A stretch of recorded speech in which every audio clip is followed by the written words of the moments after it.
Hello everyone, welcome to Sleepy Classes IAS. I am Sonpriya, your History, Art and Culture faculty. आज के main study initiative में हम post independence से एक question को लिखने का ट्राई करेंगे, जहां पे हम कीवर्ड को आइडेंटिफाई करेंगे, क्वेश्चन की डिमांड को अंडरस्टैंड करेंगे, क्या क्या पार्ट्स हैं, क्या पूछा गया है, उसके बाद इंट्रोडक्शन को ब्रीफली डिस्कस करेंगे, क्विक पॉइंटर्स को रिकॉल करेंगे एंड एक डिसेंट सा कंक्लूजन। डिटेल्ड आंसर जो है वो पीडीएफ फॉर्मेट में आपको हमारे टेलीग्राम चैनल पे मिल जाएगा, जिसका लिंक डिस्क्रिप्शन में है। अगर आपको सेशन पसंद आता है तो do not forget to hit the like button and share the video with your friends, it really motivates. बाकी चैनल सब्सक्राइब नहीं किया है तो सब्सक्राइब करके बेल आइकन प्रेस कर लेना, सभी क्लासेस का नोटिफिकेशन आ जाएगा।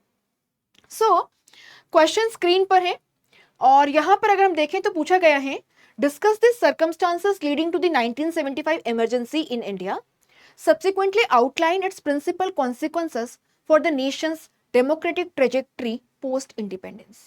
यानी यहां पे हमारा जो कीवर्ड है वो है 1975 की इमरजेंसी। और क्या पूछा गया है, फर्स्ट पार्ट में हमसे कहा गया है कि द फैक्टर्स और the circumstances leading to 1975 emergency जो है उसको डिस्कस कीजिए, चर्चा कीजिए। सेकेंड पार्ट में आप यहां पे देखेंगे कहा गया है कि 1975 की इमरजेंसी के जो इंपॉर्टेंट कॉन्सिक्वेंसेस हैं उन्हें हाईलाइट कीजिए, उन्हें आउटलाइन कीजिए। नाउ ये कॉन्सिक्वेंसेस जो शॉर्ट टर्म कॉन्सिक्वेंसेस हैं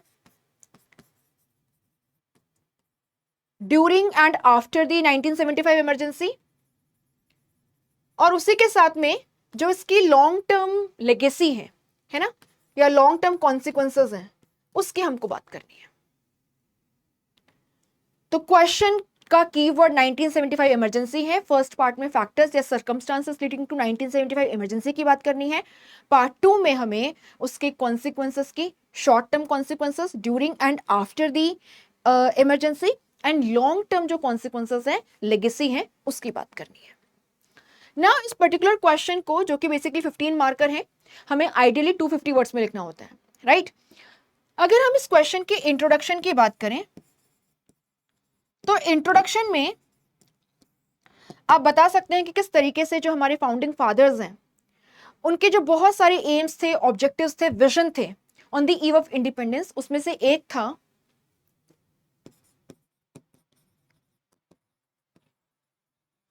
vision of founding fathers establishing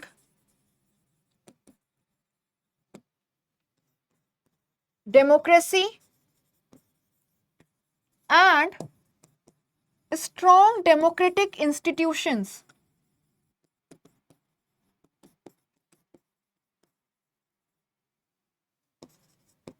in India, in the newly independent India। और फिर आप कह सकते हैं कि किस तरीके से 1975 की ये जो इमरजेंसी है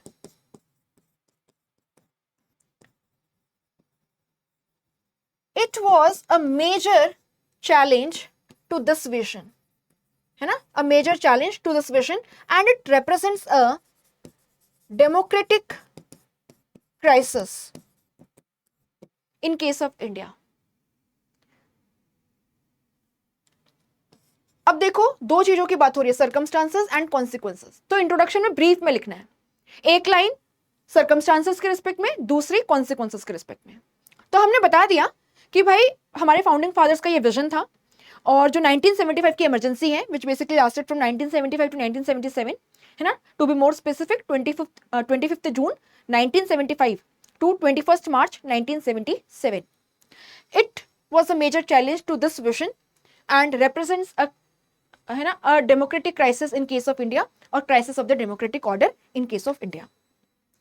अब आप यहाँ पे सर्कमस्टांसेस के बारे में बात करेंगे कि किस तरीके से जो इकोनॉमिक, है ना, सोशियो इकोनॉमिक क्राइसिस है, पॉलिटिकल टर्मोइल है, जुडिशियल क्राइसिस है, और इसी के साथ में सेंट्रलाइजेशन ऑफ पावर, ऑथोरिटेरियनिज्म, उसका रिजल्ट है, and which led to severe curtailment of the civil liberties, erosion of the democratic institutions. But at the same time, अगर हम legacy की बात करें, it also represents our strong commitment to democracy, our democratic resilience, and किस तरीके से emergency basically served है ना, served as a lesson for us for strengthening the democratic institutions.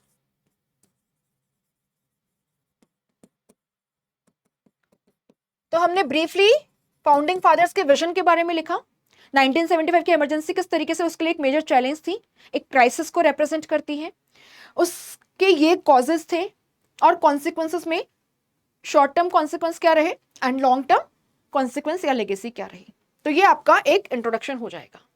Now अगर हम यहाँ पर मेन कंटेंट की तरफ चलें, उससे पहले एक छोटा सा आपके लिए यहाँ पे इंफॉर्मेशन है।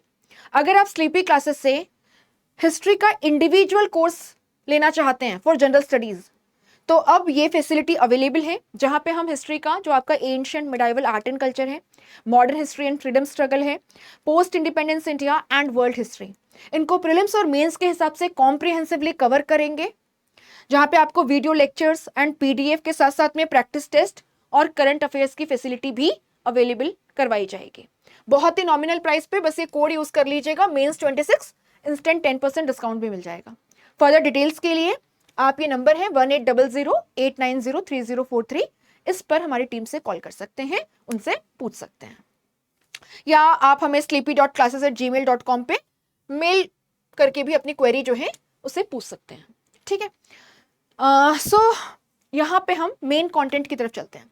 मेन कंटेंट में हमारे क्वेश्चन का जो फर्स्ट पार्ट रहेगा वो रहेगा फैक्टर्स और दी circumstances leading to emergency। ठीक है, आप पूरा लिखिएगा। नाउ इन फैक्टर्स में सबसे पहले हम सोशियो इकोनॉमिक क्राइसिस की बात करेंगे। अब सोशियो इकोनॉमिक क्राइसिस में आप बात कर सकते हैं यहां पर कि किस तरीके से 1972 एंड 1973 ये कॉन्सिक्यूटिव ईयर्स जो हैं, they were basically years of monsoon failures। monsoon failures, इसके चलते क्या हुआ, फूड आउटपुट जो है it was adversely affected, food output declined by 8%, led to food shortage in the market and thus food inflation। food inflation आप देखेंगे 1973 में the Arab-Israel war और the Yom Kippur war broke out, and 1973 का जो oil prices shock है because of the Arab-Israel conflict, it further led to inflation। so बहुत high inflation है, food shortage है, और इसी के साथ साथ में आप यहां पर देखेंगे corruption was rampant। बहुत ज्यादा करप्शन आपको एडमिनिस्ट्रेशन में देखने के लिए मिलेगा। इसी के साथ साथ में आप यहां पर देखेंगे unemployment rate was quite high. The unemployment rate was quite high. और ये जो आप पूरा देख रहे हैं ना सोशियो इकोनॉमिक क्राइसिस, आप देखेंगे इसमें जो बेसिकली 1971 का बांग्लादेश लिबरेशन वॉर है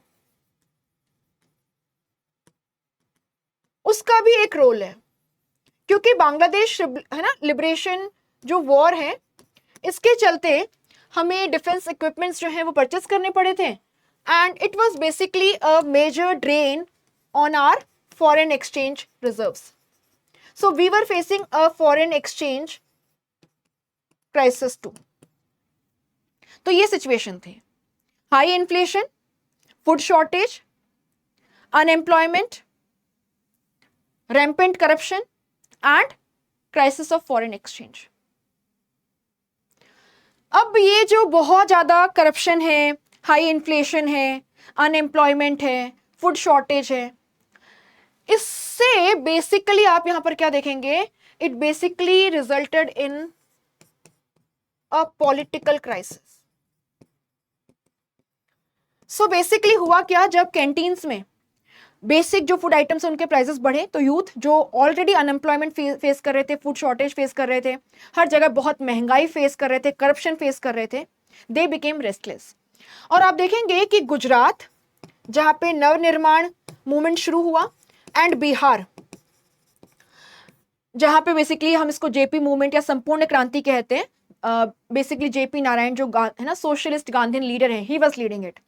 आप देखेंगे कि बिहार ये जो पॉलिटिकल मूवमेंट है ये आपको ऑन ग्राउंड देखने के लिए मिलेंगे, है ना, ये आपको ऑन ग्राउंड देखने के लिए मिलेंगे। एंड जयप्रकाश नारायण जो हैं, जेपी जो हैं, उन्होंने बेसिकली संपूर्ण क्रांति, टोटल रिवॉल्यूशन का कॉल दे दिया कि ये जो भी करप्शन है, इन्फ्लेशन है, हाई हैंडेडनेस है ना, सेंट्रलाइजेशन ऑफ पावर है, ऑथोरिटेरियनिज्म है, हमें इन सबको उखाड़ कर फेंकना है। सो पॉलिटिकल क्राइसिस है।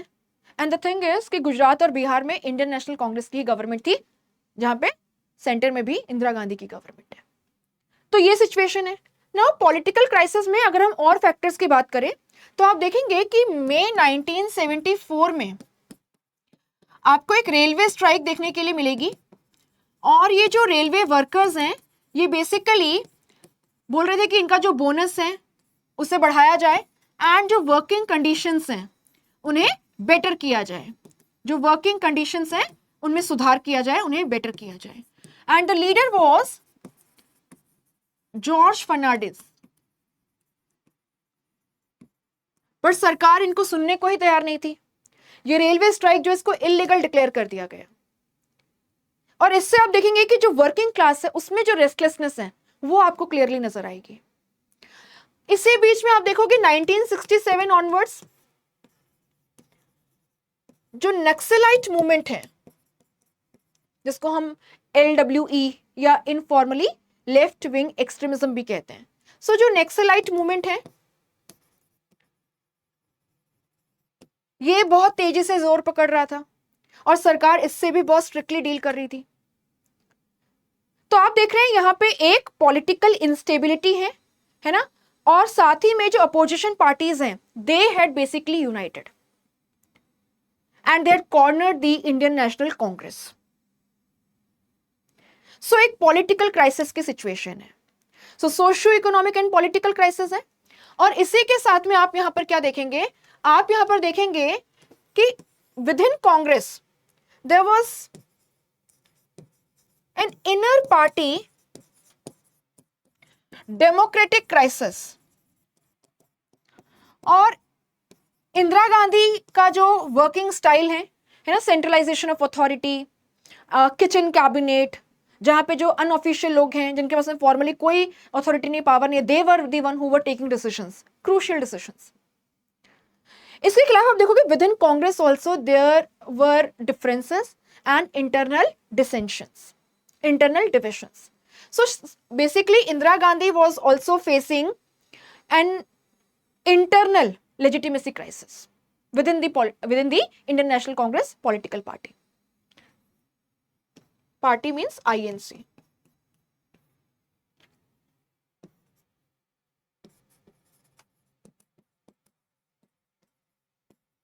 Legitimacy crisis for Mrs. Indira Gandhi. अब इसी बीच जुडिशरी के साथ में टसल भी शुरू हो जाता है।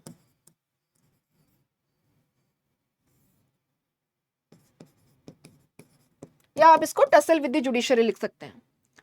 दरअसल आप यहां पर देखेंगे कि 24 अप्रैल 1973 the verdict of the Keshav Anand Bharti case was declared and the basic structure doctrine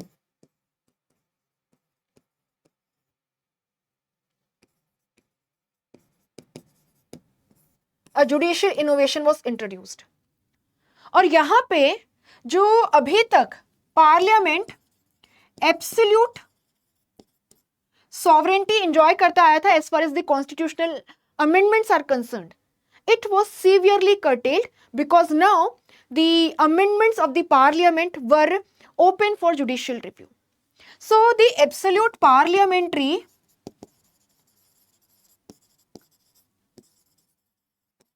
sovereignty in case of Constitutional Amendment Act was challenged.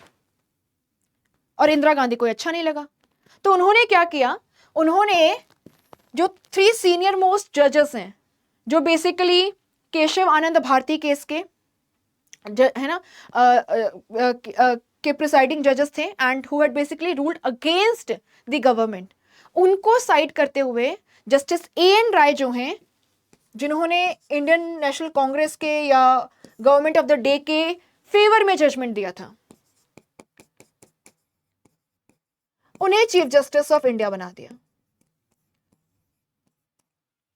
Seniority principal को साइडलाइन करते हुए। यानी basically government of the day, executive जो है, prime minister जो है, वो एक कमिटेड जुडिशरी चाह रही थी, एक committed judiciary. If this was not sufficient, आप देखेंगे 12 जून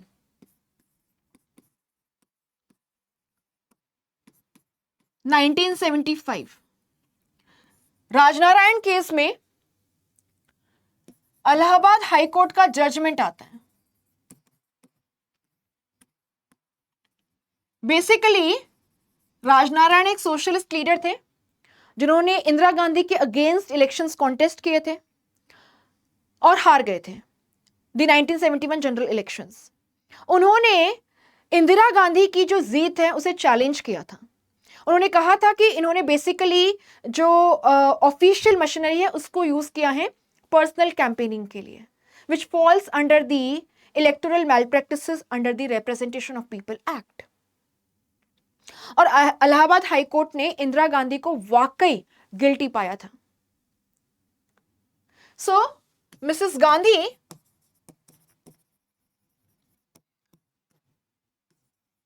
was found guilty of electoral malpractices.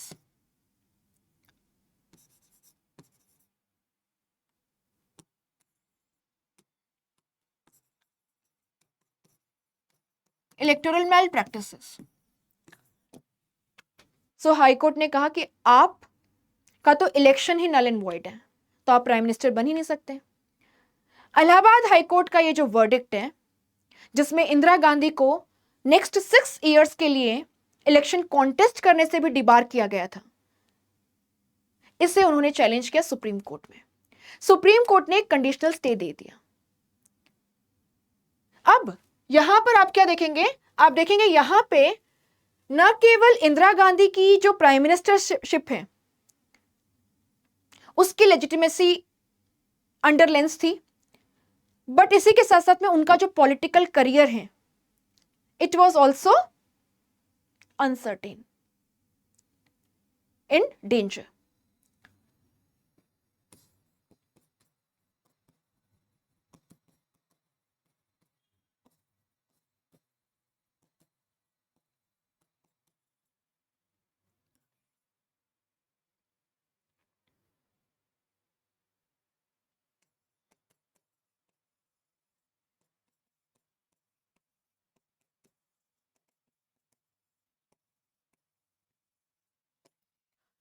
तो अब इस सोशियो इकोनॉमिक पॉलिटिकल जुडिशरी के साथ में जो टसल है, इंटरनल पार्टी जो क्राइसिस इंडियन नेशनल कांग्रेस और मिसेस गांधी फेस कर रहे थे, and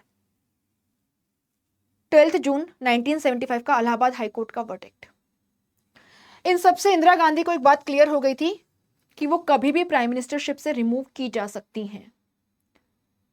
so fearing loss of power and authority, she basically recommended the then president Fakhruddin Ali Ahmed that you should declare a national emergency or you should issue a proclamation of emergency on the grounds of internal disturbances under article 352 of the Indian Constitution.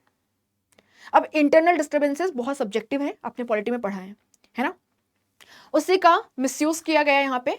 और आप यहाँ पर क्या देखेंगे, 25 June 1975 को emergency declare कर दी गई, जो बेसिकली 21 मार्च 1977 तक चली, जिसके बाद प्रेसिडेंट ने इसको रिवोक किया और रिवोक करने के बाद में आप देखेंगे जो आपके 1977 के जनरल इलेक्शंस हुए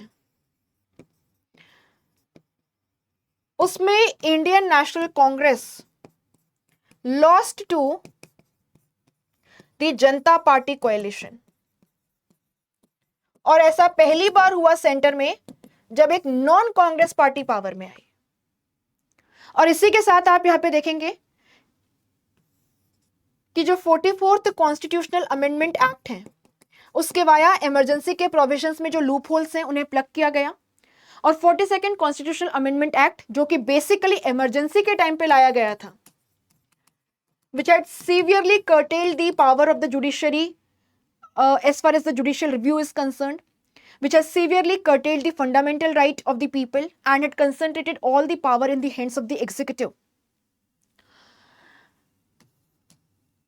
इसके द्वारा जो अमेंडमेंट्स किए गए थे उनको भी यहां पर रिमूव किया गया। So the way we bounced back from this emergency situation, which represented a democratic crisis, it represents our democratic resilience. And people of India will not tolerate those who are concerned about concentrating power in their own hands, who basically wants to rule in an authoritarian manner. They will not tolerate the erosion of the democratic institutions, and emergency is a good example of this. तो ये तो हो गया, चलो ठीक है, circumstances leading to emergency. Now जो हमारे क्वेश्चन का सेकंड पार्ट है उसमें बात की गई थी कि उसके क्या कॉन्सिक्वेंसेस रहे, है ना। सो 1975 की जो इमरजेंसी है उसके क्या कॉन्सिक्वेंसेस रहे। तो आप यहां पर क्या देखेंगे, आप देखेंगे कि अगर हम ड्यूरिंग इमरजेंसी बात करें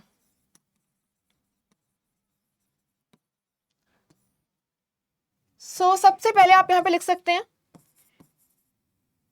halogen of the democratic institutions,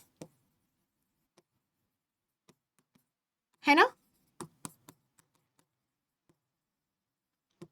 आप जुडिशरी की बात कर लीजिए, एडीएम जबलपुर केस में they had basically told that the right to habeas corpus is suspended during emergency.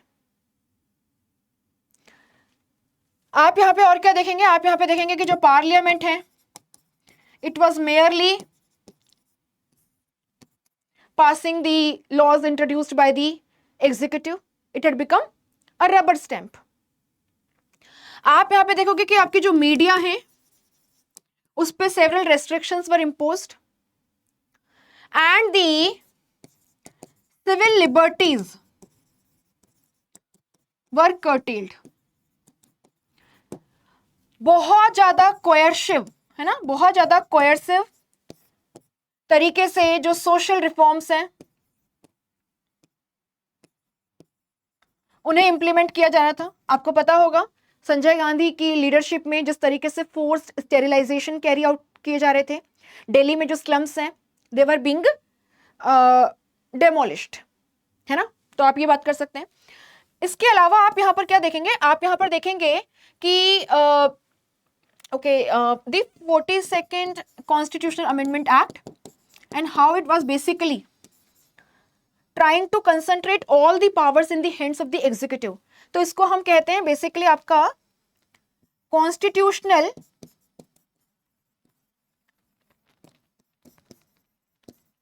Authoritarianism, constitutional authoritarianism. तो ड्यूरिंग इमरजेंसी आप ये सब कुछ देख रहे थे। एंड अगर हम शॉर्ट टर्म कॉन्सिक्वेंसेस में ही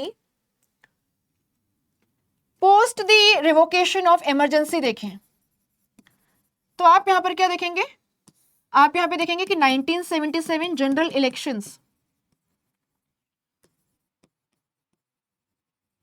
Indian national Congress lost these elections, है ना। और आप देखेंगे कि यहां पे इसी के साथ साथ में जो जनता पार्टी कोएलिशन है,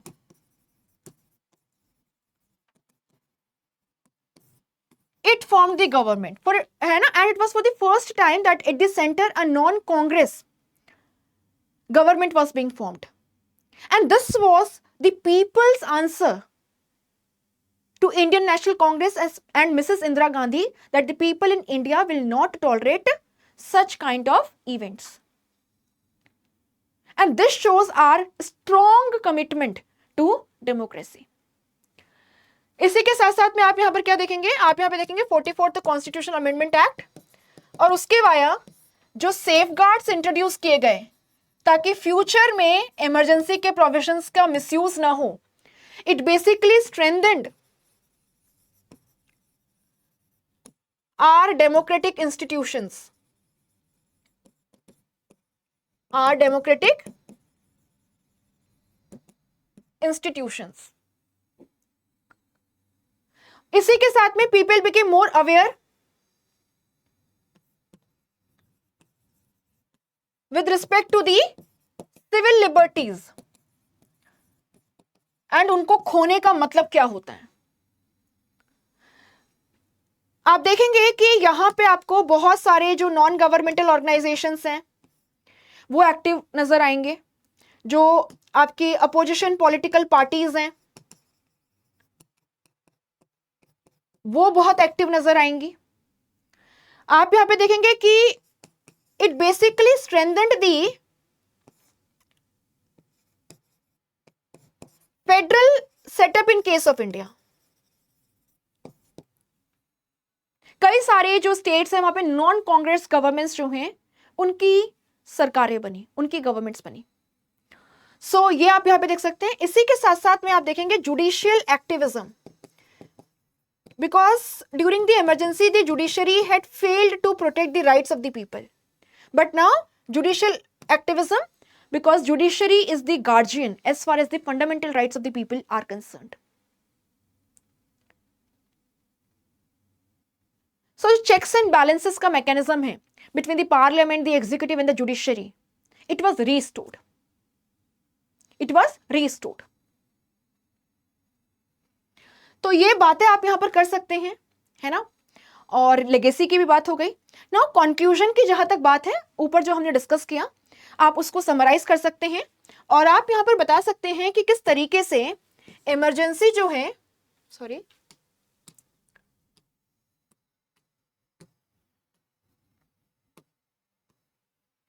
इमरजेंसी जो है वो जहां एक तरफ हमारे डेमोक्रेटिक ट्रेजेक्टरी में एक ब्लैक चैप्टर है ना, डेमोक्रेटिक क्राइसिस को रिप्रेजेंट करती है, वहीं पे it is also symbolic of our democratic resilience.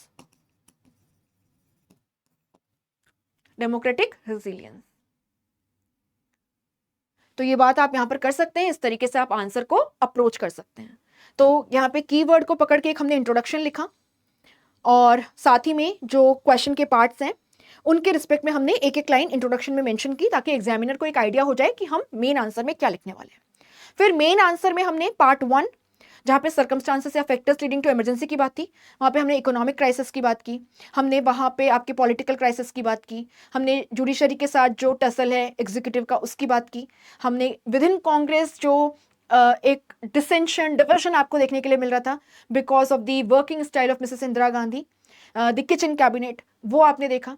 और उसी के साथ साथ में यहाँ पर हमने जो इलाहाबाद हाईकोर्ट का जजमेंट आया ऑन 12 जून 1975 एंड किस तरीके से it proved to be the immediate reason because now Indira Gandhi was fearing that she will lose power and authority and her future political career will also be in jeopardy. So, in order to basically keep power and authority with her, she recommended the president to declare emergency. 42nd Constitutional Amendment Act लाया गया, civil liberties को curtail किया गया, and जो democratic institutions हैं, they were basically eroded. ये आपके consequences में during emergency. Post emergency आप यहाँ पर क्या देखेंगे कि किस तरीके से 1977 के general elections, 44th Constitutional Amendment Act, है ना, they basically proved that our commitment to democracy is very strong, and as well as it है ना also helped us in strengthening the base of our democratic institutions. Awareness create हुई civil liberties के respect में, और आप यहाँ पर देखेंगे कि जो जुडिशियल एक्टिविज्म की आज हम बात करते हैं, स्ट्रॉन्ग अपोजिशन की हम बात करते हैं, और उनका क्या रोल रहता है in basically keeping the executive in check, है ना, उसकी हमने बात की. एनजीओज लोग अवेयर हैं, और हमारा जो फेडरलिज्म है it has also become quite strong after emergency, क्योंकि आप देखोगे बहुत सारे जो स्टेट्स हैं वहाँ पे नॉन कांग्रेस गवर्नमेंट्स एस्टेब्लिश हुई हैं. तो ये आपकी लेगेसी रहती है इसकी. एंड कंक्लूजन में हमने कहा कि इमरजेंसी जो है जहाँ पे हमारी डेमोक्रेसी की वीकनेस को रिफ्लेक्ट करती है, वहीं पे ये हमारे डेमोक्रेटिक है ना जो डेमोक्रेटिक फाउंडेशंस हैं उसकी स्ट्रेंथ को भी बताती है, हमारे डेमोक्रेटिक रिजिलियंस को भी बताती है. ठीक है, I think we are done with it. बाकी यहाँ पे मॉडल आंसर है, you can just go through it once. आपको पीडीएफ हमारे टेलीग्राम चैनल पे मिल जाएगी जिसकी लिंक डिस्क्रिप्शन में है. Just click on it, download and go through it. बाकी आप प्रेजेंटेशन पे काम कर सकते हैं, आप चाहें तो इस तरीके से बना दें, है ना. यहाँ पे लिख दिया कि भाई ठीक है इकोनॉमिक क्राइसिस, और उसके जो पॉइंटर्स हैं उनको आपने लिख दिया. सिमिलरली पॉलिटिकल क्राइसिस, या आप ऐसे भी कर सकते हैं, सर्कमस्टांसेस या factors leading to emergency of 1975, और आप यहाँ पर उसको ऐसे economic crisis and economic crisis के जो पॉइंटर्स हैं उनको यहाँ लिख दें. इस तरीके से भी आप डायग्राम्स जो हैं वो बना सकते हैं. ठीक है, प्रेजेंटेशन पे थोड़ा काम जो है आप कर सकते हैं. Similarly for the political turmoil also, tussle with the judiciary,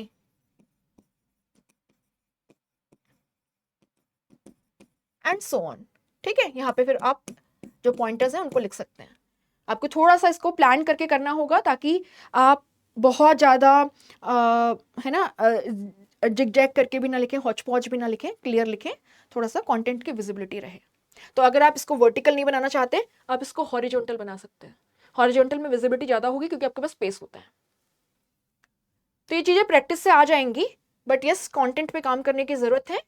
question को किस तरीके से सोचना है, ब्रेनस्टॉर्मिंग की थोड़ी ज़रूरत है. बाकी अगर आप जनरल स्टडीज़ के लिए हिस्ट्री का इंडिविजुअल कोर्स चाहते हैं, now it is available on sleepy classes platform, जहाँ पे वीडियो लेक्चर्स और पीडीएफ, जहाँ पे हम लास्ट 10 ईयर्स के प्रीलिम्स और मेंस के पीवाईक्यूज को भी डिस्कस करते हैं. करंट अफेयर्स, प्रैक्टिस टेस्ट सब आपको मिलेगा.